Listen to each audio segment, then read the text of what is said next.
world. Thank you very much. See you next time. Same station, same time.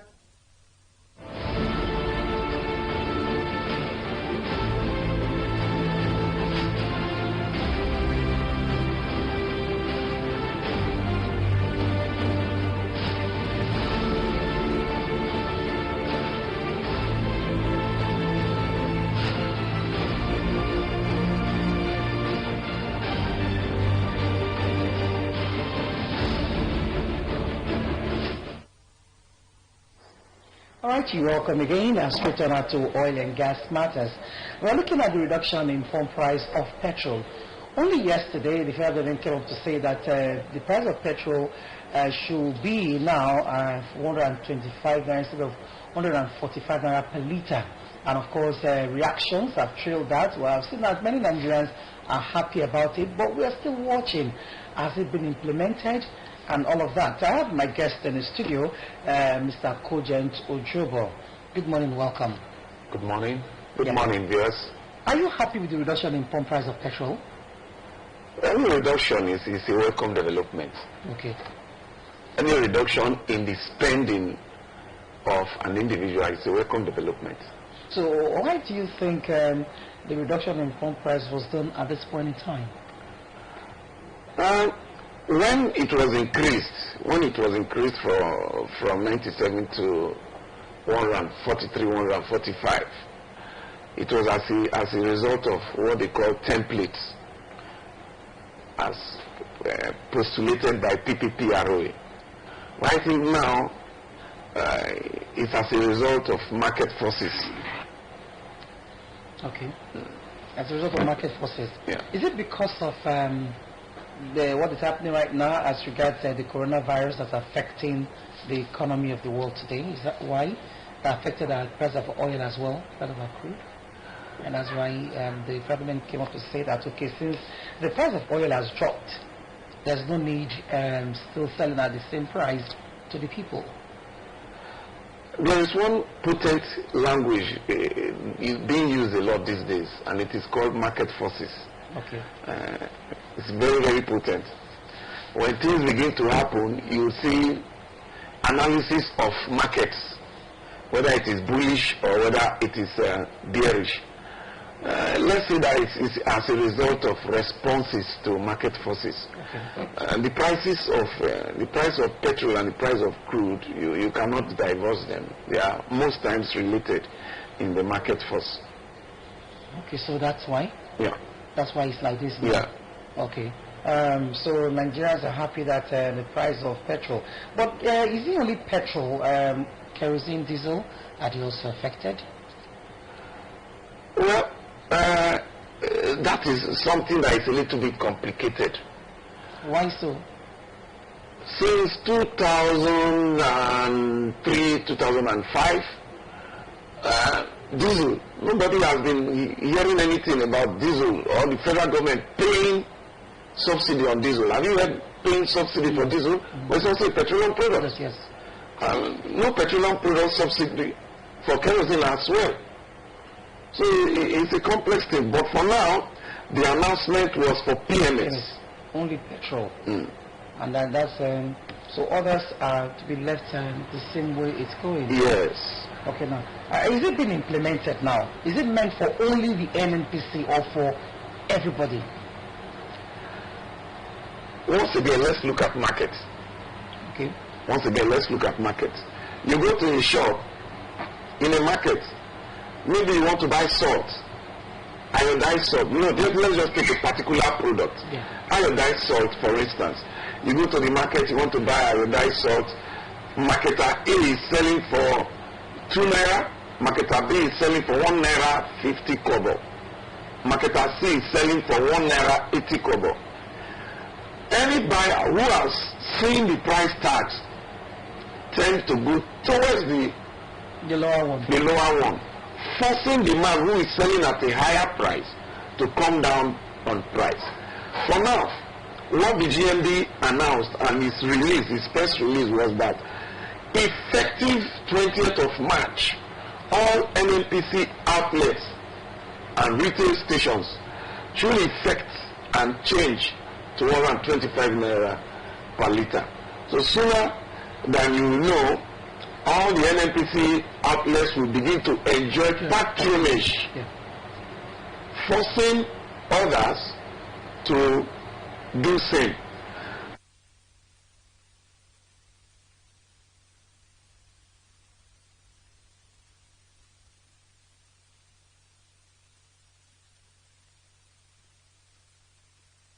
A liter.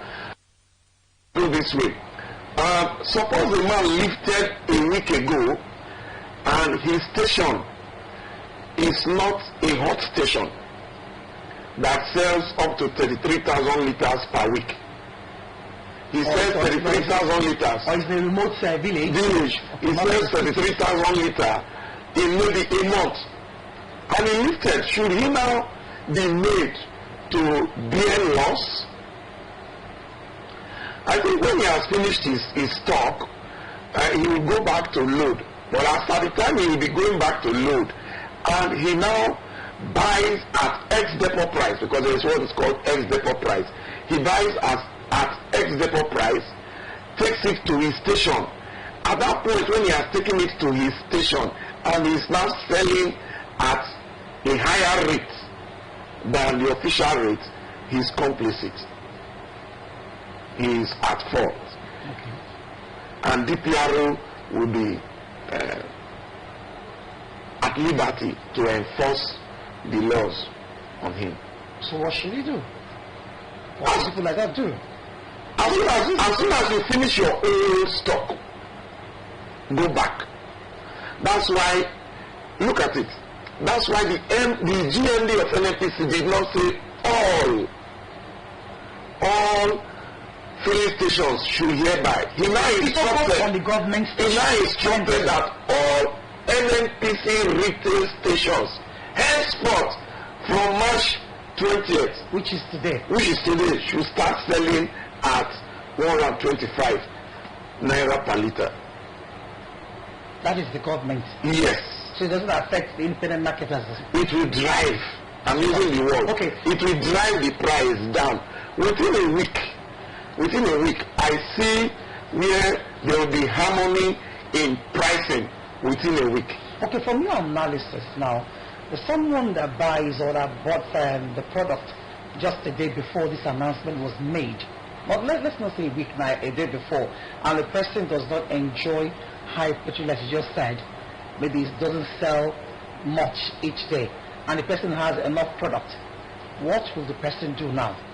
Will the person, just because of the announcement, now go to sell this, or we wait till that product finishes, even if it takes more than a week to finish?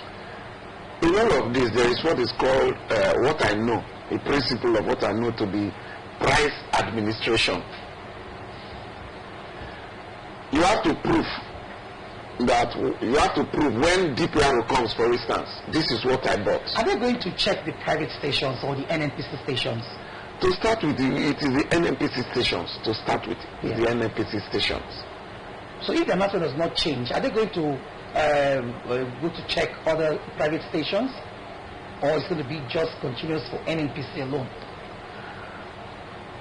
Well, like I said, the first thing is that there is a price regime. Pump price, ex-depot price, coastal price. That is, when it landed the country, what was the cost at landing? And now when it is leaving the loading bay, what was the cost? That is the ex-depot price. So you have to look between ex-depot price and pump price. So in a matter of this, everybody will now be buying at ex-depot price, which is going to be uniform across the country. That's when they go to buy from depot. Yes. But the ones that still have with them might decide to sell it at that price until it's finished. Yes. Nobody wants to do it. Yes, but I think that's where DPRO comes in, and the issue of price administration and price regulation comes in. If you are selling at a higher price above 125, you have to show me evidence that the stock you had was like 1 week ago, or 3 days ago, or before. Okay. They will do that, okay. Do you see this, some Nigerians are happy about it, and the government has done so well in reducing the price of petrol. Is going to be a lot of help to Nigerians. Do you see this lasting for a long time, or you just see it as a measure because of what is happening right now in the world? Well, I theoretically, let me start. Okay. Theoretically, pricing has to do with feedstock or raw material. If you buy your raw materials at price A, you add your cost, production cost, and you sell at price B, which is your selling price. For now, the price of crude has dropped, and correlating it, the price of products will be dropping as well. However, there are times, to answer the part B of your question, if it will be sustainable, I have seen historically, for a particular ruler, a particular head of state, not president, head of state, General Abacha, okay. in 1993, November 22nd, 1993 to be precise, he reduced the pump price about 23%. Yes. About 23% he reduced it. Then in succeeding year, in October of 1994, October 2nd, 1994, he increased it from 3 naira 25 kobo. Yeah.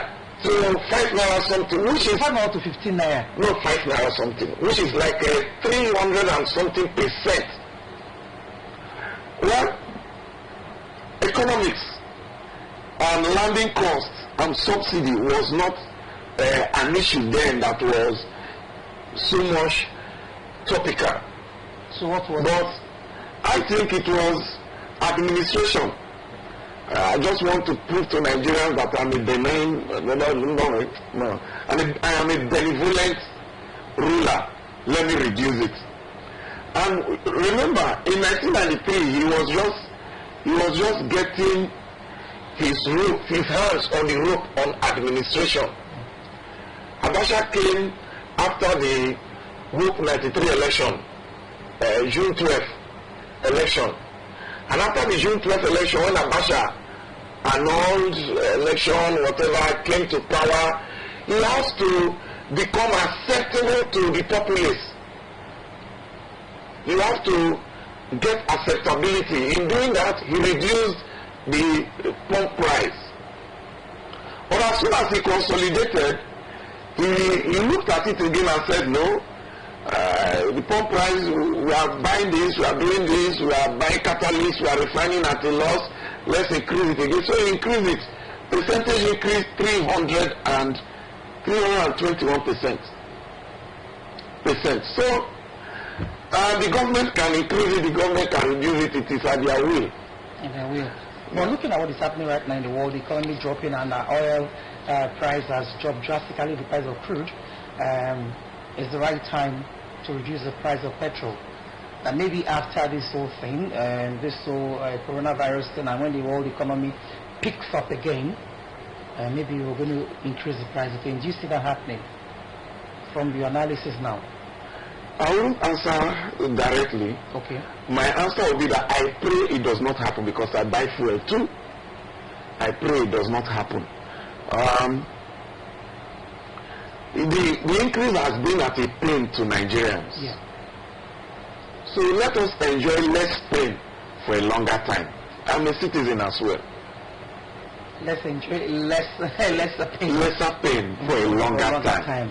Even if this whole coronavirus issue eases off and maybe end, we should maintain. Yes, we should maintain it for a longer time. So Nigerians should know that what is happening now is because of what is happening to the economy. Yes. Not that it's just the government wants to reduce the petrol price because people are suffering because they want to help the people, or because there's a problem right now on ground. Since our crude are there and they're looking for buyers, they're looking for buyers to buy the crude. Yeah, everywhere is a lockdown. Trucking, the driving, and all, everywhere is on lockdown. So the product may now be available, and the principle of supply and demand will come into play. When the product is in excess and above demand, the price will come down. But when a product, a particular commodity, is not enough for demand, the price will go up. So, have you ever wondered why gold and diamond per ounce, rating it, has remained high? Because diamond is rare. It does not come by like that. Gold is the same thing. So the price will be steady and high. But let's look at it like gold and diamond becomes like carrot that will just be seen everywhere. The price will come down. Because soon everybody will be picking it. And it will be everywhere. It will no longer be like a special gem. We use the word gem to denote something that is special. And rare. So now both, rare. So now both crude and petrol, there is a glut for it. Now let me tell you one thing that happens especially in Europe. During cold, winter, Gazprom or Ukraine and Russia that has much of the gas reserve that is used for heating houses, that's when they normally increase their price. Because if you want to negotiate with them, they'll say, well, until we arrive at a price, we will not supply. So you see people begin to get cold. The outcry of cold and please let government end this negotiation with the gas suppliers on time so that we begin to get heat. Government will be forced to accept a particular price for gas, and then they will release the gas again. But when it is summer, they know they cannot negotiate high because the temperature has normalized. So the same for crude, the same for petrol. So once it's like that now, the price will... Once the demand increases again, you will begin to hear another story of fuel subsidy. Now let's look at it this way. Demand, supply. Yeah. We got from PPPRA and from government circles that the consumption of petrol per day in Nigeria has dropped by 22 million liters. Not because of the border closure? Because of the border closure. Yeah. What that means is that our consumption, which is again economics, demand, has dropped. And so they say the subsidy has again dropped. And then when you talk about demand, people traveling, school, everywhere shutting down, school shut down, churches are shutting down. So they don't do more than 50 in a congregation. Yeah. Stay at home. We are encouraged to go into self-isolation. It means a lot of people will not move. And as such, the consumption per day will drop. Demand again is affected, is reduced. Subsidy, thereby, its payment will also drop. It's all economic. So what do you see playing out now? If all these are happening now, people are being limited not to go to crowded places. It's going to affect. It's affecting every area of the economy already, because even sports are suspended for now, for maybe for the next 4 weeks. Churches and even parties and all those. So people not moving again.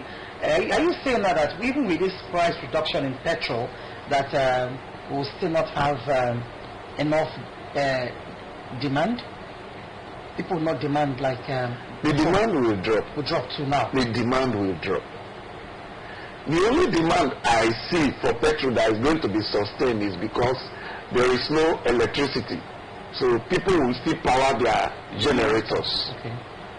That's the only one that will remain steady. But as for transportation, it will drop. Commuters going to and fro to school will drop. To church, schools are shutting down already. That's what I'm saying now. Will drop. To church and back will drop. The only demand that on the consumption template that will look like it will not change is the one for powering houses and generators. Okay. So you don't see anything like panic buying, or you don't see anything like NNPC having a lot of crowd? Panic buying is as a result of scarcity.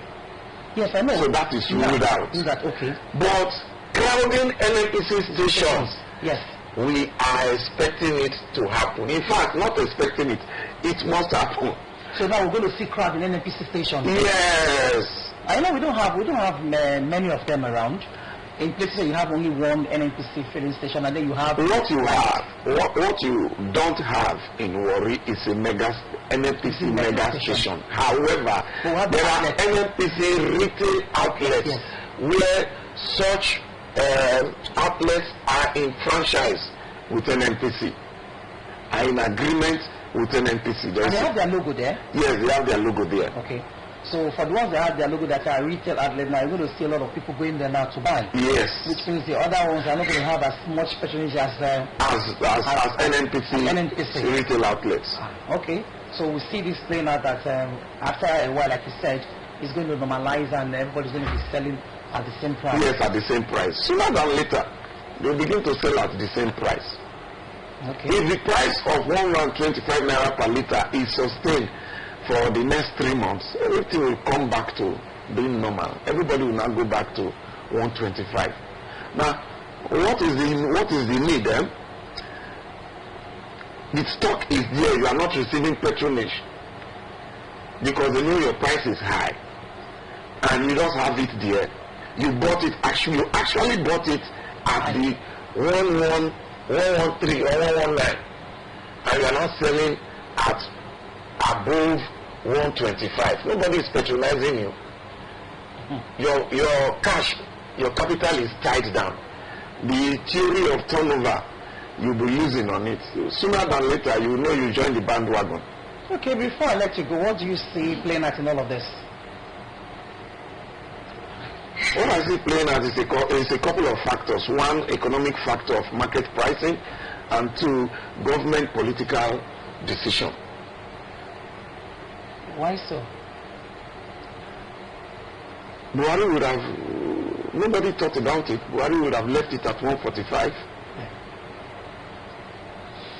Okay. Once a big thank you to my guest this morning, Comrade Kojent Ojobo, talking about the reduction in price and pump price of petrol from 145 naira per litre to 125 naira per litre, which the federal government announced yesterday. And beginning from today, all NNPC stations and outlets are going to sell for 125. So we look at it that they were going to implement it because it's an order.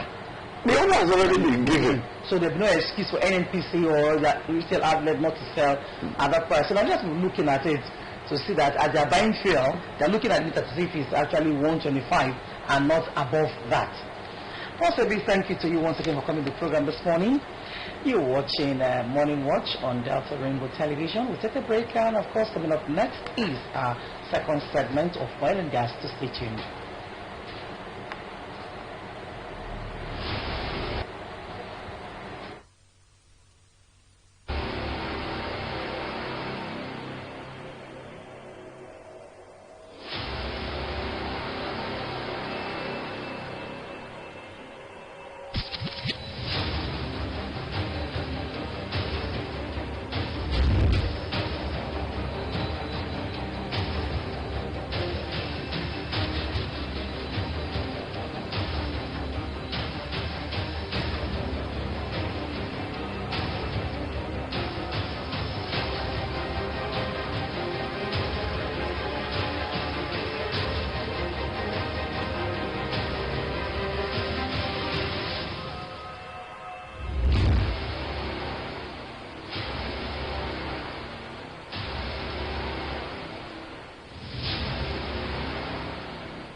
not able to take flight. Delta line is just the next option.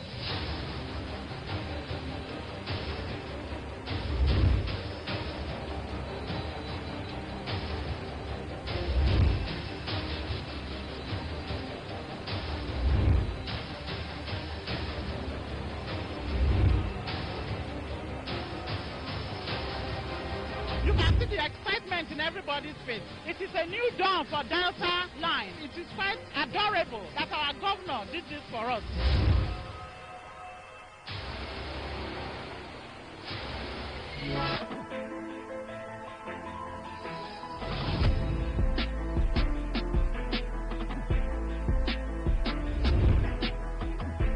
I'm impressed because it's been a while since I got to this place. I'm surprised to see the level of passengers, the way people are trooping in. I've been using Delta Line for like 2 years now. They have good seats. The car is okay, very comfortable. Delta Line has practically taken over the transport industry around this environment. I'm proud to have a governor that is visionary and he knows what to do at every time. My experience with them has been good. Their buses are always clean, their services are good, and I'll actually recommend Delta Line to the public, everyone, to use Delta Line for their trips.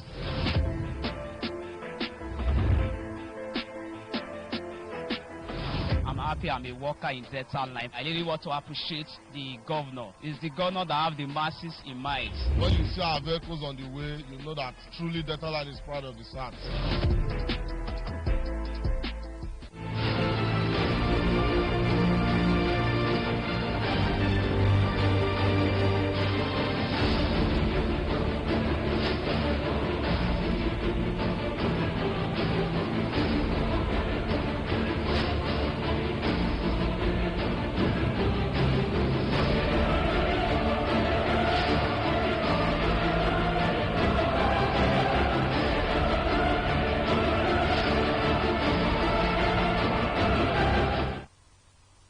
Welcome again, and straight on to our second segment on oil and gas. And this time we're looking at an ecosystem. We see that the activities of oil and gas in our environment is actually affecting the ecosystem, talking about the waters, because we see that they are polluted and fishes are dying. We no longer have fishes like we used to have naturally before. Not just this fish farming, but the natural one, we no longer have them as many as before because of the activities of oil and gas. Now we're looking at mitigating the impact of oil and gas activities on the ecosystem through tree planting. You begin to wonder, what is the relationship between this? And I have in the city with me, Chief Pius Masanoa. Good morning, sir. Welcome. Thank you. Now, you've heard it now, mitigating the impact of oil and gas activities on the ecosystem through tree planting. Then begin to ask, how will this help? Well, the activities of the oil and gas impact on the environment. There's no doubt about that. And the environment is, all embracing. Yes. With the land and the water. The land and the water, the air. The pollution in the atmosphere. So we look at the ecosystem globally is very wide, but you narrow it down to tree planting. It's much more than just tree planting, because the activities, the drilling and the depletion of the soil is also an issue, because if you even plant the trees, they need the nutrients to grow. Okay. And if the tree is planted, how does it, mature? How does it come out? Is it the required standard needed for a tree to nurture and become useful to the environment? Let's take, even at a lower level, the farming around the oil and gas environment. The fishes, the cassava and all those agro systems are very, very, very almost at a plate. When you take data to the Isoko area, to Kwale area, where there is a lot of activities, offshore activity and then onshore on the land. You see that the cassava and the plants there are no more doing well.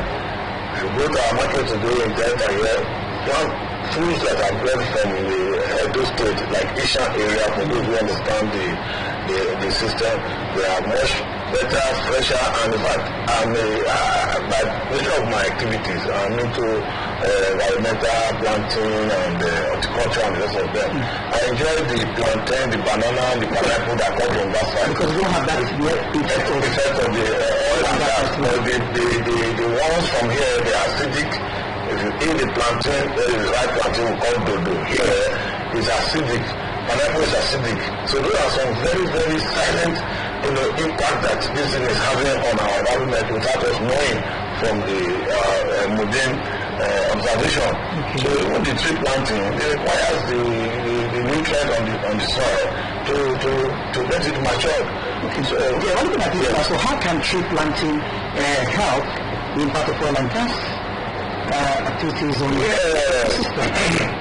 It's just like a theory, really. Okay. There are certain things you just talk around it, like the human body system. As we are aging, some depletion is taking place, your bones and body system going down. You will augment through supplementation and maybe organic way of living.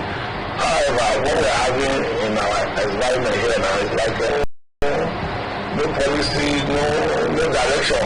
So the damage is, in fact, you go to Kwale, I will give Kwale because I'm familiar with those terrains. The gas flaring on its own affects the plants. So when you talk about planting the trees, what about the policy of the government as how not to do, say, gas flaring, for example? Yes. There is a kind of conflict there. So the tree planting as a policy is fine. Implementation is another thing. Okay. Let me ask you this. If you look at and of course it affects the human life, that's the ultimate, because what is the essence of tree planting and rest of them? What does she provide to us is much more than Thank you. But the trees that are planting, naturally we have trees by the waterside, and if you go to the villages by the rivers, you see trees in that area, and when there's oil spillage and maybe there's fire, it burns all the trees around. And I talk about the tree, not just planting, but the nutrient that the tree needs to grow. So it's affecting the ecosystem with the fishes in the water, and also affecting the trees. And the soil, the trees on its own, is the kind of habitat to other lives. The birds, the soil, the nutrient, the earthworm is a very, integrated system. So you need to know whether the trees you are seeing there are really functional, they are playing the roles, take oxygen that we breathe around. The trees and the green system provide fresh oxygen for survival. It absorbs the carbon monoxide or whatever and give us oxygen. So if the trees are not even there, or they are looking very weary and not healthy, then you are not getting what you expect. Of course, a lot of animals are not going to extinction in our environment without we caring. So the kind of animals we have in the bush in those days, in those gas areas, forget about it, they all migrate or they are dead. And over time, we begin to lose more and more of those natural habitat that we are created with by nature. Okay, you are an horticulturist and environmentalist. Yeah. Now, tree planting, if trees are planted in the environment, where you have all this oil and gas or they're planted, how will it help? Yeah, they like to have something than nothing at all, because you plant the trees, they will help. It takes a lot. There are some trees that last over 50, 100, 200 years. So you can imagine when you plant a tree now, when you expect to get to maturity where it cannot serve mankind. So but when you do something, at least in the Western world, we go there, we see that they have a conscious effort of making sure that green environment is sustained to an extent. You may not get it as it were, but it helps a lot. Okay. And when you say the environment, it also affects the living area. You take Warri, for example, now. There are still oil and gas activities around. Like basically, and then you have the gas flare. Exactly, gas flaring in and the rest of them. Plant trees around there. They will survive, but they may not give you, but it's much better than having something there than having a not at all. Because when you are flaring your gas, you are giving out carbon monoxide and carbon dioxide. Then you need a lot of those trees to absorb so that it doesn't go into human. We don't need it. It's very destructive to our lungs. Today we are talking about so many viruses, a lot of them, but most of them has a lot of chemicalization and detonation that nobody will tell you the impact on mankind. So it's another, ball game entirely. But when you have the trees, it's actually very, very important. Because the people living around the environment, look at the cities today. Many people have been talking about it. We don't plant it around our homes. We have generators. It is just a micro system of the mega system we have in our environment today. So we breathe in a lot. When we wake up in the morning, we are tired, we are weak, we think, we are sick. We are not sick. You are really destroying yourself because you are inhaling something that is not good for your system. So for some of us, we come to my home in a small way. I plant trees, I plant flowers around because I know the benefit. In my house, I have about 3-4 generators to have to survive at my level. Those carbon dioxide that is coming out, how are they managed? We have to bring them in, or the trees around takes the carbon monoxide, carbon dioxide, and I get green oxygen. You go to the rural area, take Isha. I will take Isha because those states don't have much of oil and gas, actually, like we have in Delta. You get to those places, we are pretty traveling. You go to Lagos, you go to some rural area like Gusti, those kind of places. You see the air, if the east is sweat, you feel something. Change into the observer. But when you get to Lagos, you get to the city, you come to warri, you start feeling one kind, because what you are getting, the go-slow, the carbon from the cars, from the generator, I better pass my neighbor. I feel very bad to even those living in a compound with 20 compounds and 20 generators. Yes. So we are killing ourselves gradually. No doctor will tell you that, but that is the truth. So planting of trees in our environment will help a lot. It is, because the Western world, you are on them. They are to Europe and US and Canada. I see that it's like a culture. So as you are planning your building, you have spaces for planting of trees and flowers and everything around you for your health. And it works to an extent. But why is it that people now, when people are building houses, you buy a land to build a house and then after building they interlock the compound. Exactly, it's ignorance. It's ignorance. Yes. I had a client who came from the US, an Asian man in Uromi. He came, they interlocked everything. He's a doctor in Maryland in the US and wife's in North. When they came, the guy was angry. He paid me some good money to remove all the time. But when you get there, you have to remove everywhere before. The man was angry. I did a job for another guy who worked in Chevron. And when the guy got to the car, I said, oh my God, everywhere flowers. And the man said he was good for me. And that was it. So I had to go back to that place about 3-4 years ago. And the structure and the man felt good. So it's ignorance most of the time. And people think it's a sign of a big man or something. No, you don't see the trees in our land. We have flowers, Isaiah, those Jatropha. We don't need to be a biology student to know those things when we're growing up.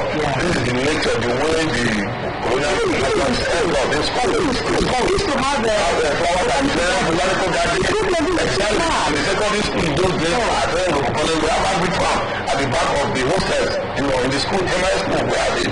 So, in the camp I attended years ago, there are water plantations, everything around the place, they are not destroyed.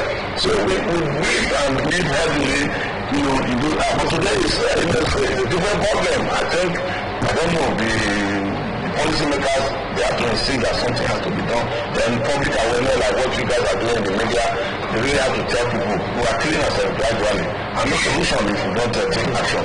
What is the policymaker? When you say now that the government should make a policy that everybody must plant, should they force people to do what is right? That's why I talk about enlightenment. Yes, enlightenment. When you go on the media to tell people this is their point, people start gradually, it's not overnight. But we lost it somewhere. And the enlightened people, the unfortunate thing that those of us who now build hydra houses in the prime, the hydra area, are those who know these principles. And sometimes when we give prizes to them to plant trees and vitalize not allowed to do that, rest of them. So the elderly person, over time, we lost that understanding of the importance of clean in our environment. So So they don't know the importance and the effects. Yeah. And they know according to them, we have a lot of challenges. Our attitude, particularly, makes us to do what is not right. Even when we are aware, don't forget that I know my Nigerian attitude, that and that, and things like that. And it affects, coming generation. Okay. The effect of all this is that it affects our health. Yes, that's the most important thing, because when you talk about ecosystem, we are part of the ecosystem. A lot of animals die without us noticing them. The earthworm that we put right now, but it's when it concerns human that we want to now ask questions. And even if we know what causes your death, a lot of damage has been done. Long term, so many damages have been done. So we keep it on. The awareness of what we need to do in our own small way to at least live well, we should tell the masses. Okay. So it affects our health, and then when we plant trees, it also affects our health by improving it. Yes, because the trees are playing a role. In fact, it is now we need the trees more than before. We are talking about modernization. Everybody wants to drive. Everywhere is hot. Also say it's very hot. Of course, because they want to wear their trees. Oh my God! Even right now, I did a job for a woman in and in fact, it's a very big woman in Nigeria. And when it comes to what we're planting in installations, my son, an elderly woman, is it time I come to work? My health improved. I also asked the parents in Lagos who have owned control munition. When they come home, I said, okay, do you notice? I said, yes, when I come home on the day like weekend, I feel better. Because by the time you sleep there for about 2-3 days, the breathing, everything changes, because what you have around those local areas are all green, fresh oxygen that regenerates you naturally. So this heat that we are feeling now, if we have trees around us, it will help. Oh my God, yes, it will help. It will help. It's part of the balancing of, and you can't cheat nature anyway. So I believe so much in the natural way of doing things. So you cheat nature, you pay the price. Whether you like it or not, no matter the name, you call it. In fact, by the time when I go to the UK with my daughter, I was prepared for my first. Is it the UK that I'm talking about? If she's there, I say, you shut up your mouth. Go into the city and see how it works. After I will say, this is the one that is different as London anyway. Since you get this one time, everything is working here. Only the atmosphere and the breeze. Yeah, the breeze that we take in. Exactly. To make it very sharp. Exactly. To eat. Because you see the color of their road, they see how grass, they see how green, they see how trees falling with leaves. Get everything off, make them off. For the trees so that people will look with the lot and our roads don't have trees and that excuse. The roads will have trees on the center and the side. If you're not due to Abuja, as you're entering from, just going to Abuja, you will see the effort of government to put it in there, both sides, go to the airport, go to the airport, provide the typical way we are talking about. The middle and and you can rest under waiting for vehicle and the rest of them. And they are tended. Exactly. They are maintained. It's a thing of joy. We are proposing something anyway right now. We are talking of Warri and Warri. Somebody has approached me. I'm not the government, I'm not a politician. I said, if the government will be committed to that cause, it will be fantastic for Warri and this environment, because everything is going out of control. I said, but for us, we are just technocrats. We bring our presentation, if it can be kept, we are there. But when it's hijacked and taken by the politicians and their powers, then they do a set of things and then everything is abandoned. Then back to square one. What about people that, I see some houses, residential houses, that in the compound they have this mask. Like a mask for telecoms. Telecoms. So if they plant trees as well, in that kind of environment too, it will help. It will help. Trees, the importance of trees cannot be overemphasized. Every corner, everywhere, you need it. Even in civilized places, they have what we call indoor flowers, indoor plants. The folks like here, you need to do some of them maintained. They play their little role when you are inside. They are not for fun. Then as you come outside, you have it. So where there are mass, you need more trees and the rest of them. It can be shrubs. It mustn't be a big tree. It can be shrubs around. It's like for the level of human protection. The shrubs can be there.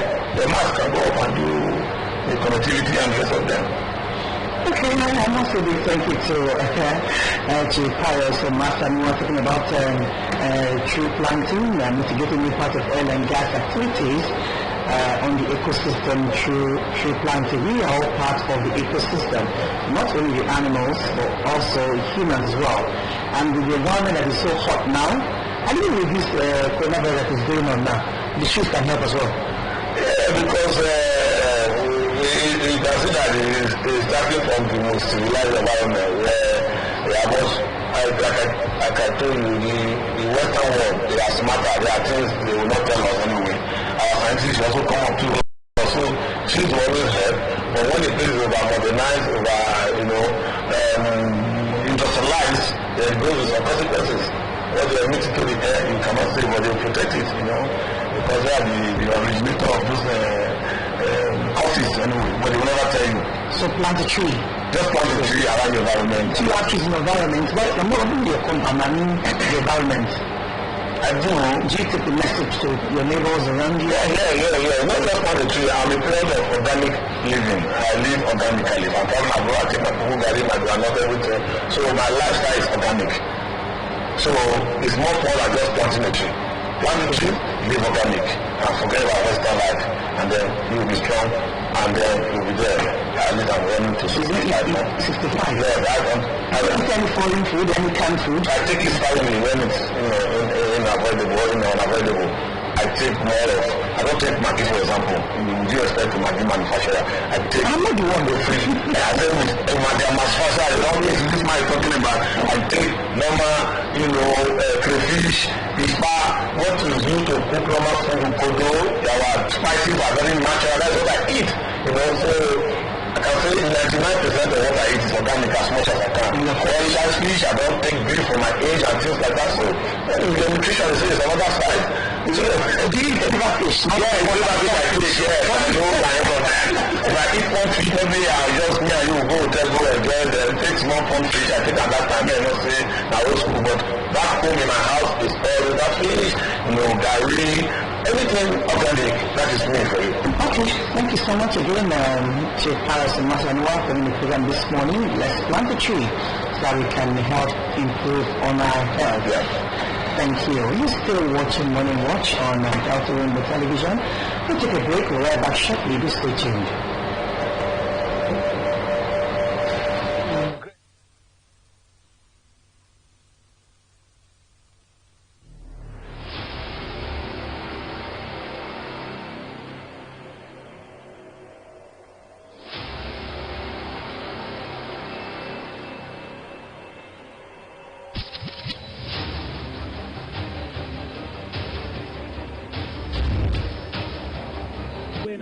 Also reached the final last year before losing to Valencia at the Beneath. Serious lineup picked by Quique Setien.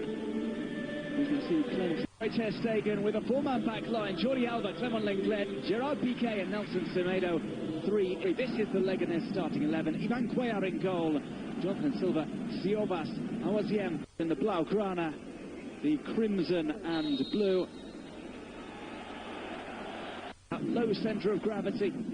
Immediately it's a shot fired across the bows. It's from Lenglet. Fati tries to go down the left-hand side, he pulls it back. Ramos flicked through, nearly reaches Messi. He's come to Ansu Fati. Ansu Fati with the shot that's blocked. There's Messi with the through ball. Could see a cross here, it's pulled back. Set up here, and it's the opening goal of the game. Goal scorer in this competition this season. As if he's playing in the central role. That pass sent down the line. Semedo off the pass from Messi. That. Lisbon past the goalkeeper Pichu Cuellar. Through the left. Take it on here. De Jong.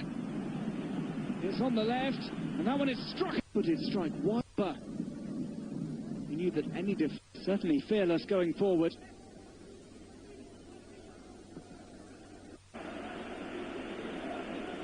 You might see another shot here. Left-footed effort.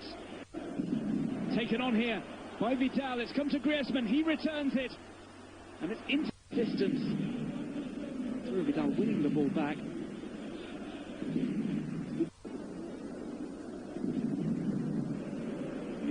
Vidal to De Jong. He tries to feed the Argentine.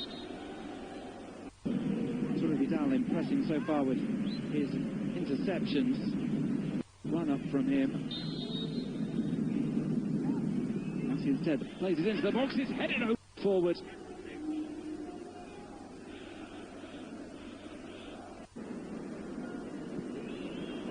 Played in and struck first time.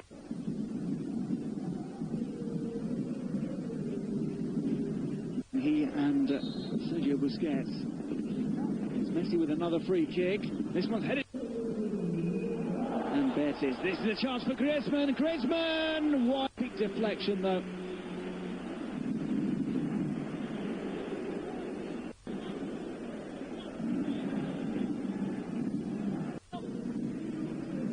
A long way. Messi delivers that to the near post again, and it finds its little corner.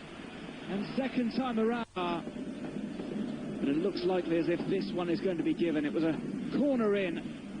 He previously headed over the crossbar. This time around it, Nelson Semedo gets past him, gets past Vidal as well, and curls one.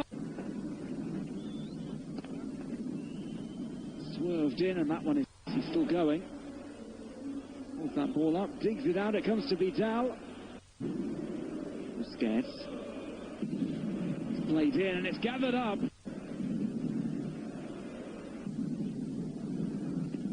This has been ups over the Argentine.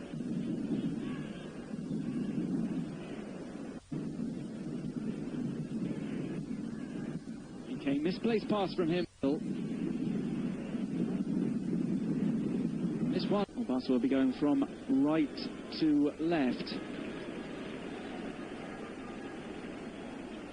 In the second half, go. Still taking a knock to his knee, though.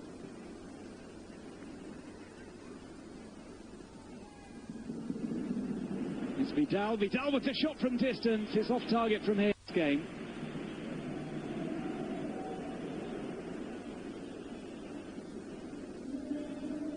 Let's have a good look at everybody available to him. He says if players do have the quality, they will get a chance. No doubting Messi's quality as he turns there. Plays to Ansu Fati. It's come back to Messi. The keeper, Pichu Cuellar.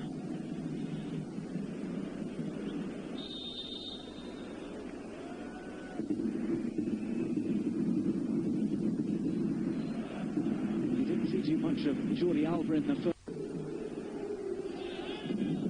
Firpo there as well. This one finds its way. Makes sure that Oscar Rodriguez could not tuck that one in.